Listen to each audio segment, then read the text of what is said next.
In today's ultra-competitive business world, being a successful entrepreneur or business owner can be very challenging. Fortunately, contemporary times have blessed us with resources for tackling those challenges and getting us to success more quickly than we could have imagined. Welcome to The Root of All Success with the real Jason Duncan, a podcast that explores how the world's most powerful entrepreneurs grow incredible companies. This podcast looks at the 5 keys to unlocking success as an entrepreneur. A successful educator turned entrepreneur, Jason's mission is to use his gifts of teaching and leadership to help others get the results they want out of life. Join Jason every week and learn the keys to grow a truly successful business. Hey there, welcome back to another episode of the Root of All Success podcast with me, the real Jason Duncan. This is where we interview the top entrepreneurs in America about how they got to success, how they grow incredible companies. And I've got this theory that there are 5 keys to success that every entrepreneur uses to get to success. And after years of casually and formally interviewing these successful entrepreneurs, I found out that there's really these 5 things that show up every single time. And so this podcast was born out of this. Well, let's test this theory on camera and on microphone with some amazingly successful entrepreneurs. Generally speaking, the podcast, we only interview people who started their own business, not a family or business or franchise. Generally speaking, they have about $10 million or more in annual revenue with the business they started, and they've earned and built a net worth, personal net worth of at least $5 million or more.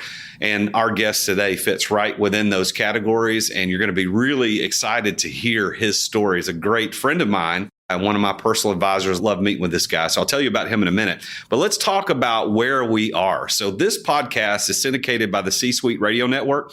And so it goes out to all of the podcast players. So you might be listening on iTunes or Stitcher, Spotify, Google Podcasts, wherever you're listening. Thank you for joining in. And thank you to the C-Suite Radio Network for syndicating this show.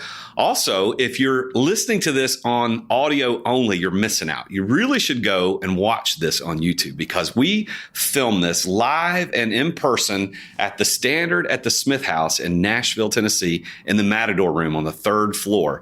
This is 18,000 square feet of Southern sophistication and style. It's one of the top 5 cigar bars in the country, one of the top steakhouses in Nashville. I'm honored and privileged to be a member here and friends with the proprietor, the one and only Joshua Sterling Smith, who's kind enough to let us use the Matador Room for recording these episodes. So if you're ever in Nashville, you really need to hit me up on LinkedIn or Instagram at The Real Jason Duncan, and maybe we can meet up for a cigar or a nice glass of bourbon here in the Matador Room. And you can see live and in person where we film and record these podcasts. So thank you for joining me today. So before we get into the episode, I want to tell you that this episode is sponsored by Results University.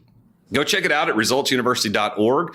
Results University is the world's premier online educational platform for entrepreneurs and business leaders. There are over 27 courses and over 300 lessons that are in entrepreneurship, leadership, sales, financial literacy, and there's even elective courses in spirituality and faith. It's designed as an 18 to 24-month program to take people just like you, aspiring, eager, ambitious entrepreneurs and business owners, to learn everything you need to know to start, launch, grow, scale, and even exit a business successfully.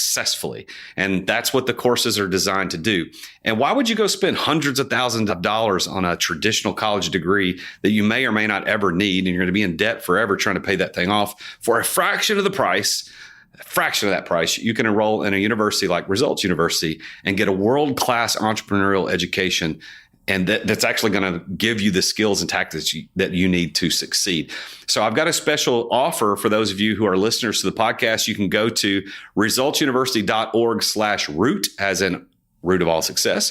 So that's resultsuniversity.org/ROOT.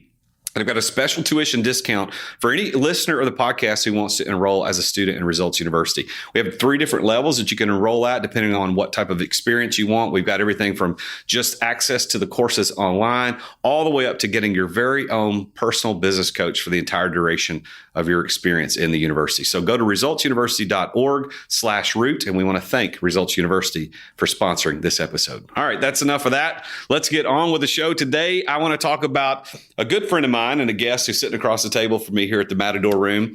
And this guy, born to hippie parents in San Francisco in the 70s, nominated as a Rhodes Scholar right out of high school, graduated high school a year early, got drafted right out of high school to be a pitcher for the Colorado Rockies, got a full baseball scholarship to Stanford University right out of high school, but ended up deciding to go to the University of Oklahoma, where he played baseball, learned how to sell books, which is going to be part of his story. We'll talk about that in a moment.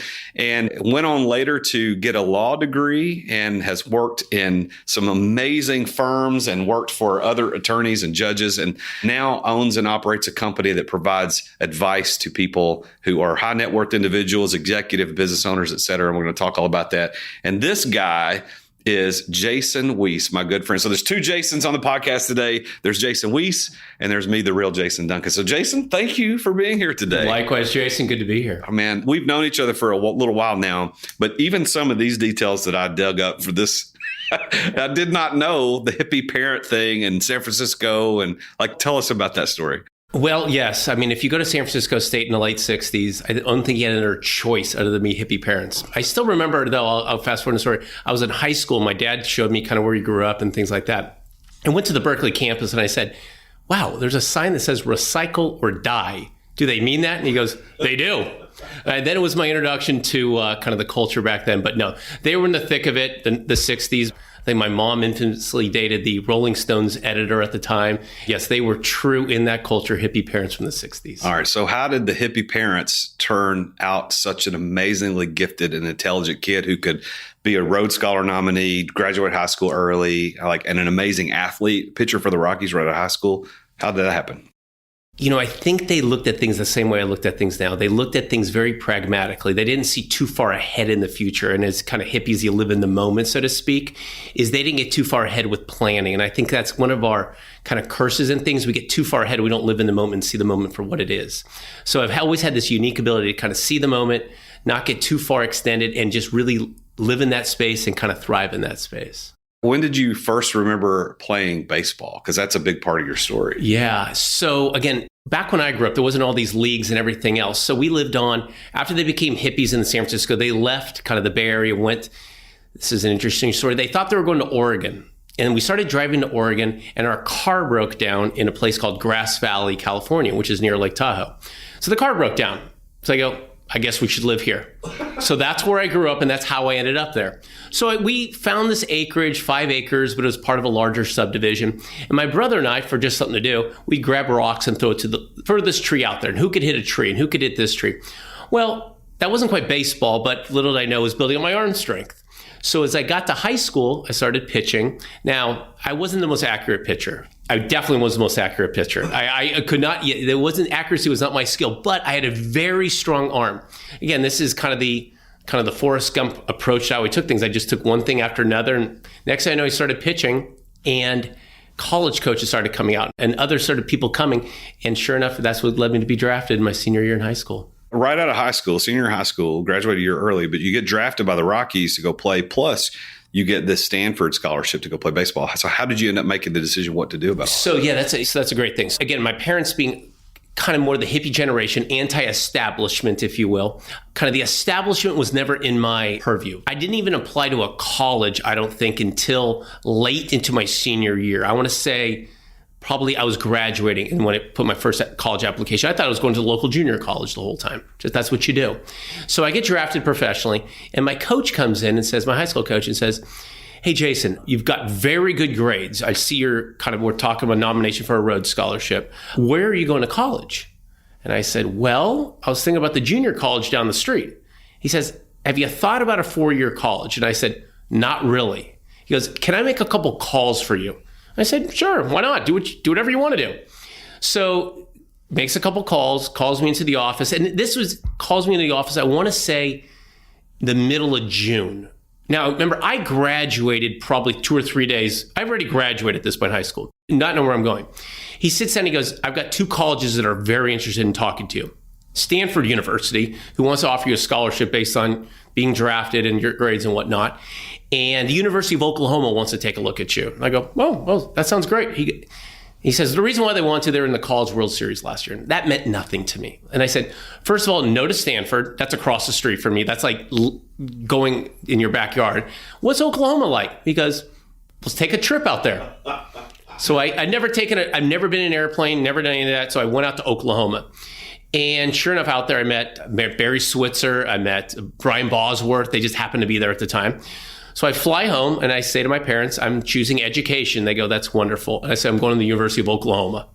And that's kind of how it got to Oklahoma. Oh, my goodness. Now, in Oklahoma, you've got a degree in law, but that didn't happen necessarily at Oklahoma. You got a degree in business, right, at Oklahoma. Is that correct? So the first 3 years of being in Oklahoma is you're an athlete at Oklahoma. So I don't even know if I had a major. And if I had a major, it wasn't something I was majored in.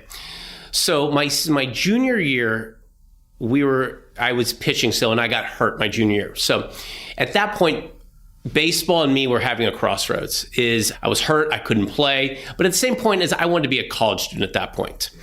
And baseball was done with me, but I happened to be done with baseball too. We fortunately got to go to 2 College World Series when I was out there. We won a national championship when I was out there. So baseball had been good to me, but I got to be a senior at the University of Oklahoma, which was fun.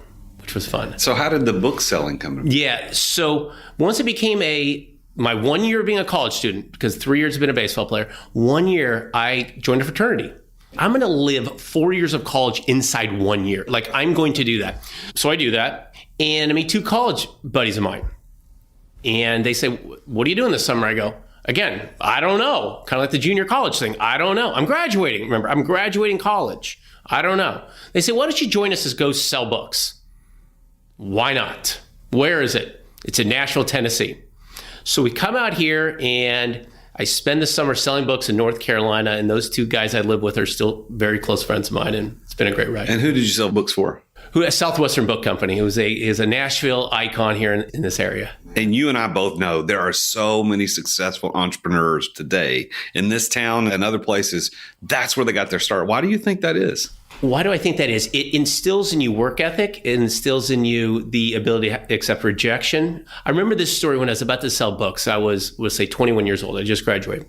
I call my mom and I say, Mom, I think I'm going to go sell books. And now you got to remember, hippie generation, all that kind of thing. We never were allowed to kind of answer the door when a solicitor came. Like, it's the establishment who knows is here. We're not answering the door. Like, there's evil people that are knocking on the door. So now I'm going to go sell books. And my mom says, don't go knock on anyone's door. Like, don't. And I go, how did the evil person go from knocking on the door to inside the door at this point? It was an interesting thing, but book selling is all to do about hard work and the ability to accept rejection. Yeah. And I think that your sales ability, translates into entrepreneurship significantly. And I don't know any successful entrepreneurs who either themselves don't understand the concepts of sales or have somebody on their immediate leadership team that handles that. I mean, is that your experience as well? Yeah. And I would say this, Jason, when it comes to sales, it's really it's the Einstein line. If you can't explain something simply enough, you don't understand it well enough. And a lot of times people are selling something they don't understand well enough. They haven't taken the time to understand what exactly they're selling, whether it's sales or advice or any of that, whatever that widget is or service is. If you don't understand it well enough, trust me, you're going to complicate with your explanation to the client, whatever it is, and they're not going to buy, because people buy things they understand. And again, if you can't explain it simply enough, you don't understand it well enough.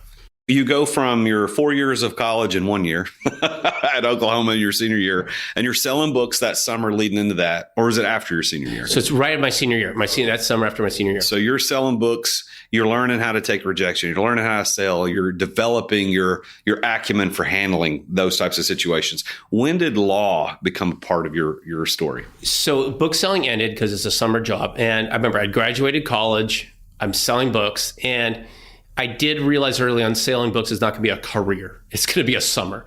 So I finish and I go back to California, because what else am I going to do? I have no job. I'm a college graduate, but I hadn't thought far enough ahead to maybe I should apply for a job. Like, I hadn't thought that far ahead. Again, it's kind of a progressive approach. So I go back, and baseball wasn't there and sports wasn't there, but I still had a competitive energy about me.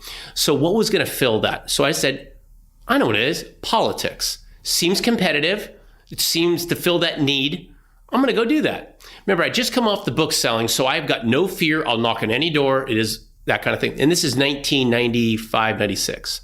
So I go in, I figured, let's go into the governor of California. That's the highest level there is. So I went into the governor's office and I said to the secretary, this is when you could get to that point. I said to the secretary, I'm here to see the governor. And the secretary said, he's not seeing anybody today. And I said, that's fine. I'm going to go sit over in that seat over there and just wait for him to free up for a couple minutes.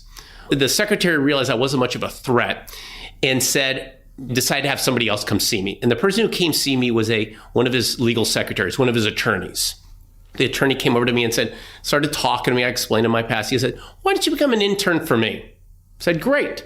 So I interned for the governor under the legal department. And I was in there and I said, "Wow, everyone here is an attorney. If I'm going to keep this job, I better become an attorney too." So sure enough, there was a local law school there, and I applied there, and I got in. And the funny thing about that is you have to take the LSAT to go to law school, and I could have gone to any single law school in the country too, but I chose this local law school in Sacramento. Oh my goodness! So who was the governor then? Who was Governor Wilson? Governor Pete Wilson. Okay, all right. Governor Pete Wilson. And so, how was that relationship with Governor Wilson? Well, which is interesting. I really had little interaction with him, but he's got a legal staff of 4 attorneys at the time. And the one who kind of gave me the most kind of tutelage at the time, he wasn't that much older than me. He was probably 5-6 years older than me. His dad was the Chief Justice of the Supreme Court, which again led me to a lot of connections, which I was just going in there to work for the governor. Like they could have put me in the agricultural team, but they put me in the legal team. And then through those connections, that grew. And that's why I met a lot of people through the governors. Wow! So you end up getting your Juris Doctorate degree, right? That's correct. Yes, so you get your degree, and then are you practicing law, or you still only work in the political arena as an attorney for the governor's office? So once you get into the political arena, it's the rooms inside of rooms kind of approach. This is a powerful room, but then there's the room that's another powerful room kind of thing. So the governor's office allowed me to get other opportunities. I got to clerk on 2 different courts of appeal, which is a very sought after position for somebody in law school. I got to work for the United States Attorney's Office for a period of time. So I really started not so much in politics, but in political spots I worked in. So that when I graduated, I had a really good resume, had a very good opportunity, but I wasn't in politics anymore at that point. So your law degree your law, I guess, stint in law, because you're not practicing law today. Is that correct? I don't practice that. So, but how long were you actively in the law world as an attorney? Yeah, so good question. So I realized really quickly in politics, a lot of fun, a lot of power, they pay you nothing. That's why I really early on, but I had student loans. I had all these law school loans, everything else. I'm like, I can be an attorney here for $32,000 or get a job in Silicon Valley, which is during the dot-com burst, and make a lot more money. So which one do I do? So I said, okay, forget the altruistic avenue. I'm going to go down to make some money. So I joined a company down in Silicon Valley in 2000, 2001 period timeframe. And we were responsible for putting video onto the internet. So I tell people all the time, my apologies, I'm the root of all evil. So as you watch this on YouTube, right? Yeah. So I am sorry we did that. But we were kind of the forefront of all that. Well, it was an awesome opportunity. They paid me a little bit more of base salary, but they gave me all kinds of stock options. And I'm like, gosh, this is awesome. If they vest in the next 2 years, 3 years, this is going to be great. I'm going to make so much money. This is going to be awesome. Well, a little thing happened around 2001. They call it the bubble burst. Yeah. And companies were laying off. Well, they're laying off the people that they kept the engineers, they kept the coders, they kept everything else. The 24-year-old attorney, they said, we can outsource that guy. So at that point, they said, keep your stock options. Well, my strike price was at 8 and the stock was going for 4. So I said, the options are worth nothing. So that was kind of my introduction to law, Silicon Valley, and kind of the financial process. Oh, my goodness. So here's what I really like about you is that we've known each other for a while, and I don't know this story. I mean, I know parts of it, but this is very interesting. I think the listeners are going to find it interesting as well. Now, today, you don't do law, you don't pitch baseballs, and you're certainly not a hippie, right? So what is it that you're doing today? Well, I'll give you the next job I did, which kind of leads me to what I did today. Yeah. So I was in San Francisco, and I said, okay, I'm not part of in Silicon Valley. I'm going to join a law firm. So I joined a law firm, and the law firm's primary client was the estate of Tupac Shakur. No kidding. Yes, the estate of Tupac Shakur. Now, he had, despite what you read, he had passed away, and we had. But you got to think he had a lot of trademarks, a lot of intellectual property out there, and we just had to bird dog all that sort of stuff. And in that role, you would ask questions, just a lot of context questions to the estate, a lot of context, what's going on, and very few was legal questions because you're just getting context to things. And what I found out from that experience was, wow, the average client has 17 different problems, but I'm legally here to do one. Well, that didn't sit well with me because I'm competitive. I want to solve my clients. So am I going to be an attorney and do the one legal issue you have or the 17 other problems that you have going on? So I had a why in my road at that point in my career. Am I going to be the attorney that's going to handle the transaction, the lease, the contract, whatever it is? Or am I going to be an advisor that helps you with everything else and kind of punt the law stuff? And at that point, I chose to be an advisor. And that's what led into the Symphony. Yeah, so your company now is Symphony Advice, and you essentially, based on the way that I understand it in my interaction with you, is that you provide advice in all those, maybe not those 17 areas, but all the areas that a high net worth person or an executive or a business owner is going to need to know, whether that's law or accounting or financial advice, et cetera. You help pull that together like a symphony conductor. So you put all the pieces together in the symphony so that person's life is taken care of on all those areas. Is that the way? That's correct. The benefit to me bouncing around so much in my first 25, 30 years of my life was I now have an exposure to a lot of different areas. I wasn't just plugged into an area and said, hey, this is what you're going to be, and then say, hey, I'm an advisor. Because of my past, like I said, my past has dictated my future at this right now, which is I've got exposure to a lot of different areas, from being in finance to being in business to being in law to those certain areas. I can now know enough of areas to be able to provide advice in all those areas. So the context, the way I like to kind of say it is, listen, we're going to give advice in this little kind of window, kind of like we're going to help a violin player play the violin. But we have no idea if that violin player is off tune, singing with the right song, is with the rest of the symphony until we get them into the entire symphony. So what I try to do is for a client, I say, whatever you're doing, let's see how this makes sense in the entire symphony of whatever you're doing. Yeah. And as a person who's experienced your services, I can say that it is a refreshing way to take a look at those different aspects, because we entrepreneurs, and like the listeners that are listening, we suffer through pretty unique circumstances, whether it be law or tax issues or estate planning, et cetera, that the average W-2 employee or the average person out there doesn't have to suffer through. So I can vouch for the way that you bring that together. And I think that you're doing a fantastic job. So let's talk a little bit about the concept of success. From all appearances, from my experience with you as a friend and as someone who knows what you do personally, you're very successful and you're a very good connector, and you know a lot of people and know good things, and you execute at a high level. I'm asking you, I want you to brag on yourself, but do you consider yourself to be successful? And if so, why? And if not, why not? When you say the word successful, it gives a connotation. I've reached a certain point, and I don't ever think I've reached anywhere. I live in the moment. So I don't say I've reached anywhere. Now, I certainly feel blessed in the position I'm in. There's that. But I still say we're constantly refining ourselves. And so successful means I've reached a certain point. I think I've had successes, but successful, that's my dad. That's other folks. Still working on it. Well, according to the dictionary definition of success is achieving a desired outcome. So in some ways, certainly you're successful because you've achieved desired outcomes. You wanted to do X and you did X. You wanted to do Y, you did Y, and you're still working towards those things. And that's the cool thing about entrepreneurialism. When you started Symphony Advice, you had a goal. You've achieved that goal. But then once you achieved it, you're like, well, I've got another goal I want to do, and I want another. That's kind of the unique plight of an entrepreneur, is that goals grow. Have you noticed that in your own story? Yeah, I would say this, though. The one thing I have learned, I'm very blessed that I was given this quality, which is I knew my talents, but I was flexible enough to have life steer me in the direction it wanted to steer me.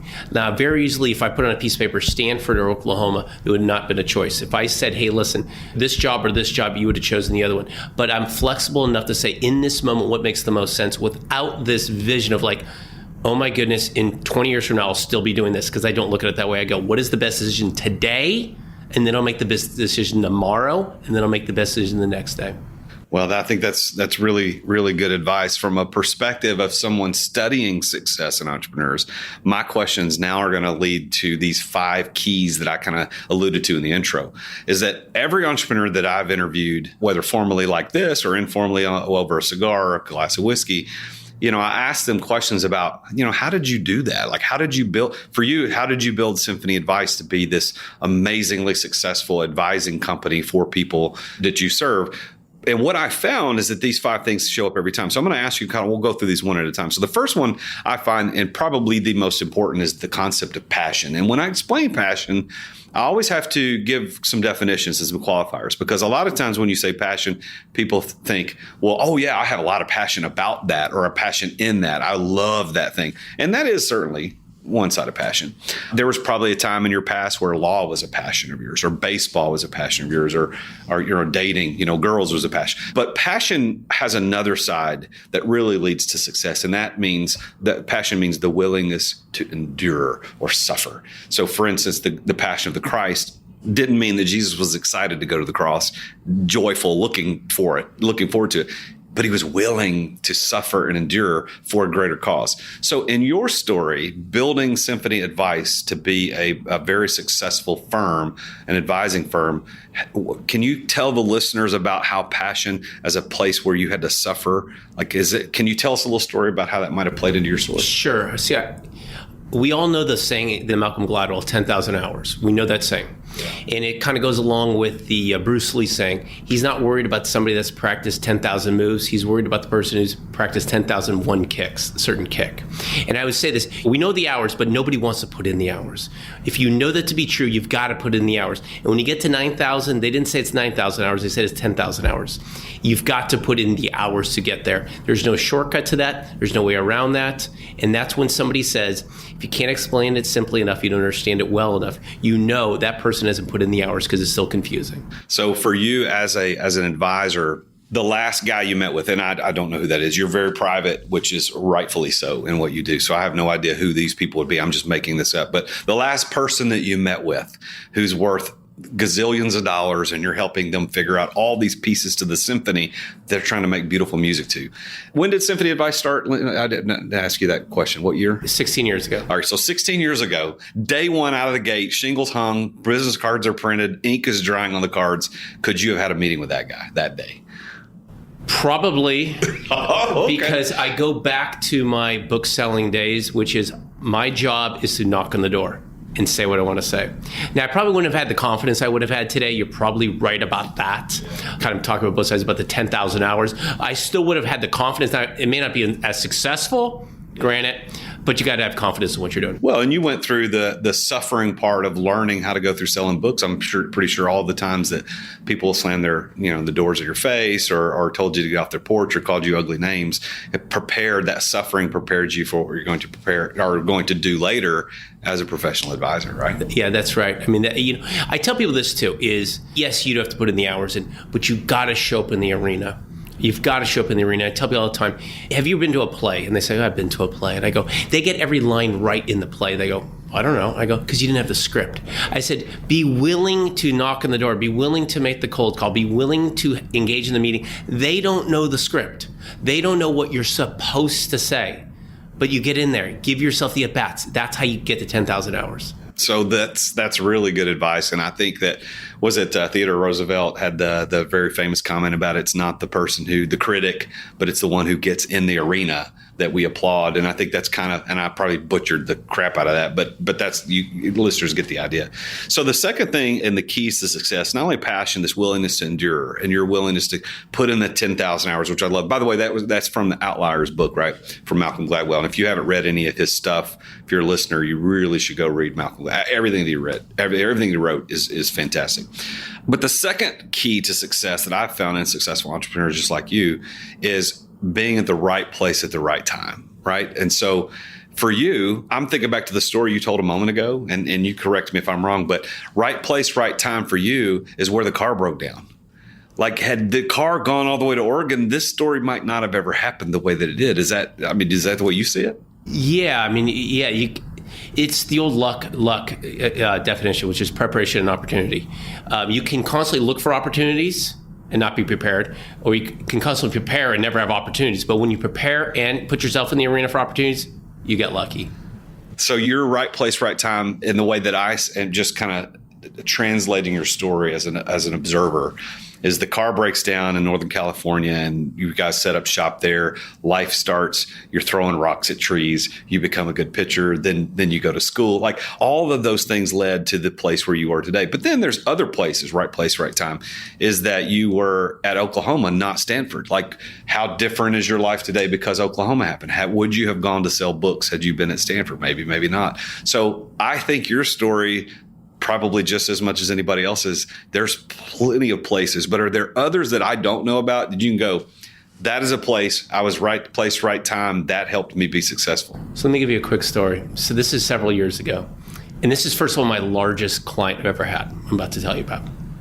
Several years ago, I wasn't a great public speaker. I could speak in small groups and that kind of thing, but I wasn't a great public speaker. And I wanted to kind of hone my skills a little bit. I was still in California at the time. And I said, I need practice speaking to groups. Okay. How am I going to do that? Like, I don't want to speak to a group because it'll go really bad. So I need to practice on a group. So I had this great idea that I'm going to join the Chamber of Commerce, not in my city, but in a city across town, like a different city's chamber. And I'm going to join them and then have a luncheon there where people can come, free luncheon, and I can speak to them. That's how I'm going to learn to speak. So great. So I set this up, free luncheon, 20 people showed up, 19 of them won the free lunch, I'm sure. And I talk about whatever I talked about that day. And I meet a guy in the room, and the guy at a large engineering firm in the Bay Area, and we started doing business. And again, that's my largest client to date. But like a year into it, or 2 years maybe it was, I went back to him and said, Mike, I said, I know why I was there. Why were you at the Chamber of Commerce luncheon in a city you're like at 2 hours away from you? Why were you there? And he says, well, I didn't know how to get involved in group meetings, and it was the first year, and I figured I'd try a Chamber of Commerce in a city I'm not involved in. I tell that story to say, you got to show up. You got to put in the hours. You got it's preparation and opportunity to get decisions like that. And there's many of those where it's the right place at the right time, but it's because you're prepared and you put yourself out there. Listen, so many people misunderstand the concept of networking. What you did that day, a lot of people would misclassify as low-level networking. Chambers of commerce are notorious, have a bad reputation for that. I have had very good experience with chambers, as have you, for different reasons. But there are a lot of people that look at that and go, that's terrible. That's a crappy networking. But the thing is, they misunderstand that work is actually in the word. Network, you have to do something. You did something. You put yourself in a place where it actually turned into be success for you. Like, had you not been there, it wouldn't have happened. I'll also say this when it comes to that is check your ego at the door. We used to do this thing, my two buddies at book selling, we did this dance in the parking lot. In an open parking lot, we did a dance. Now, that's not humiliating, but remember, we're going to go sell books door to door, so I don't know which one's more humiliating. But the point being is this, we all don't check ourselves, check our ego, and we think something's too low for us or doesn't meet to our standards, I never would have been at that Chamber of Commerce. I never would have got my largest client. I never think I'm too good for any room or any situation. That's great. The place where you were being a Chamber of Commerce meeting, but you put yourself in that place is very fascinating. The third P in my kind of these P's of success, 5 keys of success, is people. And I think that most of the time, I think even the listeners would agree that everybody can point to a person or persons, could be multiple people, that had those people or that person not intersected their life would be completely different. And it's kind of the George Bailey effect, right? I mean, if you've watched the movie It's a Wonderful Life, which is one of my favorite movies, you've got this guy named George Bailey who grew up in this little town in Bedford Falls, and he's having a hard time. The little building and loan he has is about to go under. It's going to be called by the bank. He's contemplating suicide, and an angel comes and says, don't do this. Let me show you what life would be like if you didn't exist. And man, it was completely different. The town's name was different, et cetera. So is there a George Bailey in your life? Like, is there a person that you can point to and go, had I not met that guy or that woman or been at this place with these people, I wouldn't be the success I am today? Well, my dad is first on the list, but I'll give you a second story. I was a little boy, I'll say 8 years old. I'm going to make a number. Something like that, 8, 9, 10. And my dad would take me once a year to a baseball game. We went down to watch the San Francisco Giants play Candlestick Park, back when there was Candlestick. And I'd get right to the ring. I'd make him be there 5 hours early, whatever, because we got to go to one game. I wanted to be there, whatever. So we're there early in the game. I'm on the railing. And I see a guy named Dusty Baker out there. And I think it was at the end of his career at this point. And I yelled to him, Mr. Baker, Mr. Baker. And he comes over and I want him to sign something. And he actually took his batting gloves off he was wearing and signed those and gave me those. And I was, oh my goodness, this is amazing. So as a little boy, I went back to my seat and I sat down and my dad says, you know what you do for somebody who does something nice? I go, what's that? He goes, you write him a thank you note. I go, okay. So I went home. So I'm 8 or 9 years old. So this is 1981, 82, we'll say. And I wrote to San Francisco Giants, Dusty Baker, thank you very much for signing these these batting gloves. San Francisco, California. I had no address. I'd sent it off. About a month later, 2 months later, the phone rings. Again, I'm 9 years old, or 8, whatever it was. And my mom says, Jason, the phone is for you. And I got the phone. And sure enough, it was Dusty Baker talking to me about thank you for the note. You're welcome. And I mean, I didn't say a word. He was probably like, are you going to say something? I was just stunned. Long story short is Dusty called me about every month, and he's one of my closest friends to this day. The point is, never miss those little opportunities to say thank you to people. Never miss those opportunities. And what Dusty did for me is he recognized a young man. He recognized somebody and he poured into me. And that just told me, hey, listen, when you meet people, pour into them. You don't know what that means to that person. So Dusty, my dad, that story kind of always stuck with me. That's fantastic. And I remember you telling me part of that story at some time in the past. And you were the person that introduced me to Dusty. And I remember talking to him on the phone one time and going, I can't believe I'm talking to Dusty Baker. That's phenomenal. So that's a great story. You said Dad was first. And I see Dad in that story where he did that. But is there something else about your dad that helped get you to where you are besides, hey, you got to send that thank you note? Yeah, my dad still has an incredible ability to prioritize things. Incredible ability. He knew that his marriage was first. He knew kids. He knew where business ranked, and that he had an incredible ability to prioritize things. I'll tell you a story. This is 5-6 years ago, maybe less. I had an office very close to my house. And during the day, my wife and 2 kids would come over and see me at the office. And I'd play around with them. It was awesome to see all the kids. And then work would get over, and then I'd go home, and I'd see them, and I'd kind of check up on work email and things like that. And I thought, wait a minute. When I'm at work, I'm distracted. And when I'm home, I'm distracted. This makes no sense. My dad would never do this. And so I just came up with the thing that my dad would always say, be 100% present 100% of the time. So, and I think a lot of things is if we are 100% present, not lukewarm in the moment, but 100% present 100% of the time, amazing things can be done. Yeah, well, I can definitely say as someone who knows you, that is in fact who you are. And your dad has instilled that very successfully in you. The 4th P of success that I talk about is that of preparation. And preparation means, the way I mean it is that you've got to be prepared and have the know-how to pull off what it is you're going to do. So, for example, you are now an advisor to some pretty powerful and wealthy individuals, executives, et cetera, and you do a very good job of helping them in some pretty sensitive areas of their life. But they're not going to hire just any dude who calls them, who shows up. And no matter how persistent they are, they're not going to hire anybody to do that because you're looking into some very personal things, financials, estate planning, which gets into a lot of private areas. So how did you prepare to become the successful advisor that you are today? I think it started early on when I was an attorney. I was in one of the law firms early on when I was actually still a law student. I was in the litigation department. And the head litigator asked me, he goes, how would you approach a deposition? I go, I don't know. How should I approach a deposition? He goes, what would you say? And I would say, well, I'd ask the guy if he did it. He goes, well, you wouldn't do that. Would you ask him his name? And then he goes, I tell you what, when you go on a date, do you ask the person to marry? Is that your first question? Will you marry me? Or do you get to know them? I said, yeah, I get to know them. He says, in asking questions, there's an arc and a story to asking questions. Because if you ask one question at the beginning of the conversation and you ask that same question at the end, you might get 2 different answers. If you can understand the ability to ask questions like a deposition, you'll be very successful in garnering information.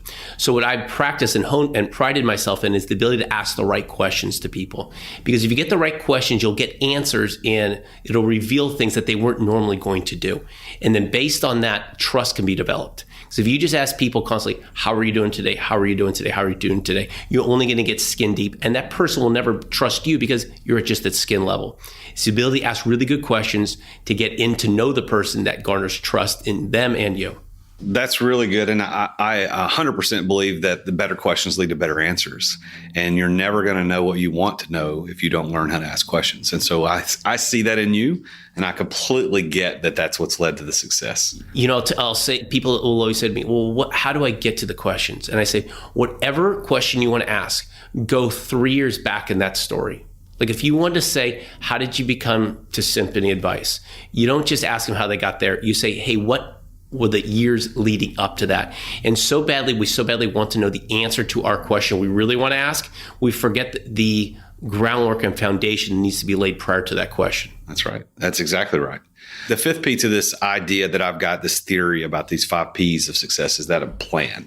And most of the time when I mention that without any explanation, people immediately think I mean business plan. So they may say, okay, well, yeah, when I started Symphony Advice 16 years ago, I wrote a business plan, blah, blah, blah. That may or may not have contributed to success in many people's stories, but more often than not, I find that most successful entrepreneurs I know don't have written business plans. So what I mean by plan, when I mention plan, is I'm talking about financial resources, and I'm talking about specifically the ability to obtain and deploy those resources so that you can be successful. As an advisor, your need for resources, and help me correct my ignorance, but as an advisor, your need for resources really is just ongoing supporting costs of staying in business. It's not you don't have COGS, cost of goods sold. You don't have a product necessarily that's your product you had to create to sell. You're really having you've got intellectual things that you're sharing with people and connecting. So it may or may not have required a ton of resources for you to start. So tell us how, and the listeners here, what plan did you have to obtain resources to get Symphony Advice off the ground and be successful? You got to have a really clear idea where you're going, and you have a really clear idea what you're good at. People will invest and people will give resources when they have a really clear idea what you're doing. Now, it's like anything else. I take it always to the dating principle. If you are somebody that's acting like somebody you're not, nobody will want to marry you. It's when you become to act like the person you are that people will find interest in you. That's the principle you need to do. It's when you become really clear about who you are, where you're going, and what you're good at, then people will come to ask resources. You're not the flashy.com if you're not the flashy.com. You don't need the neon kind of sofa and everything. If that's not you, be who you are and people will find you out. That's really good. So if an entrepreneur is sitting down with you and they're saying, okay, look, Jason, I'm starting out, I know you're an advisor to these high net worth people. These entrepreneurs are already successful and they're making a lot of money, but hey, I'm just getting started. What piece of advice, or maybe a couple pieces of advice, would you give to that person starting out, knowing what you know now as a successful entrepreneur? What do you do really well? What do you do really well? What do you do better than anyone else? Let's have a narrative around that. I've got people wanting to buy window washing companies. If you're the best window washer, we want to have a conversation with you. I have people that are involved in sheet metal. I have people involved in restaurants, hotels. What are you good at? They all want to buy what you're really good at. But the problem is, if you don't know what you're good at, how are they supposed to find that out for you? What are you good at? So what if somebody says, I don't know? What do you do with that? Ask people around you that you trust. I'll say this in a different direction. I have a client who invests. They will always ask me, did you invest? They don't do due diligence. They've got a couple trusted people and they will say, did you invest? And if they invest, they'll invest. The point being is this: you may not know what you're good at.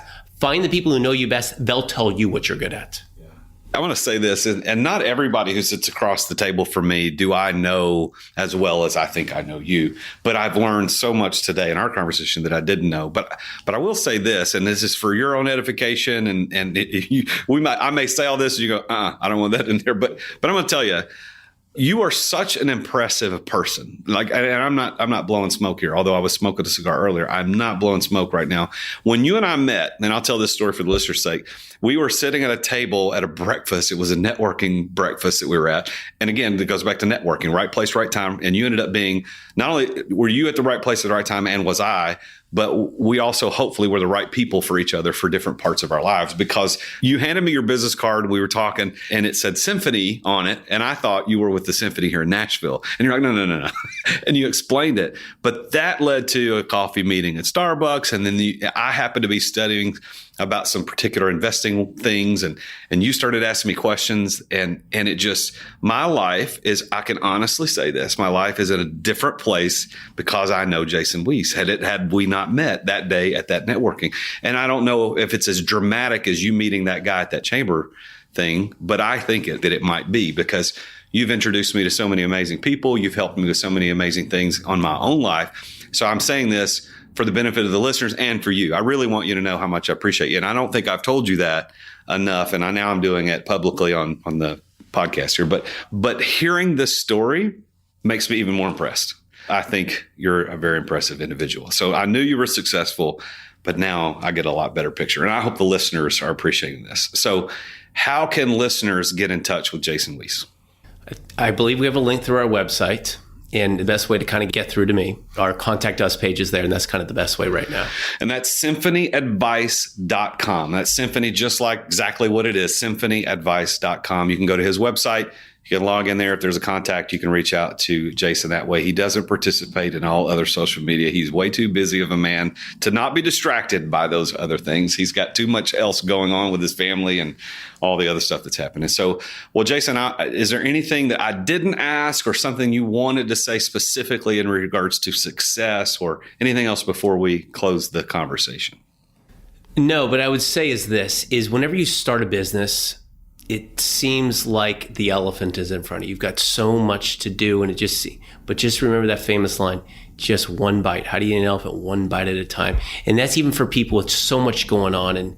And I'd even say this, I say this to my wife, three little kids, is we're not going to solve everything today, but if we can solve one thing and take the elephant with one bite, we'll get there eventually. That's great advice. Well, there you have it, everybody. We've looked at yet another successful entrepreneur, and Jason Weiss has given us his story about how these 5 Ps have played a part in his story of success as a Colorado Rockies, an Oklahoma baseball pitcher, as a bookseller, as an attorney, a law clerk, and now as the proprietor, CEO, and founder of Symphony Advice, working as an advisor for a lot of amazing people. So his success story started with passion, and there was a right place at right time, and there was the right people in his story. He prepared well, and he had a plan. If you are interested in knowing how you can be successful, just like Jason and the other guests have been, there is a way to understand that probability, and it is through a 5 Ps of success assessment. You can get this and download it for free on my website at therealjasonduncan.com/success. So it's therealjasonduncan.com/success.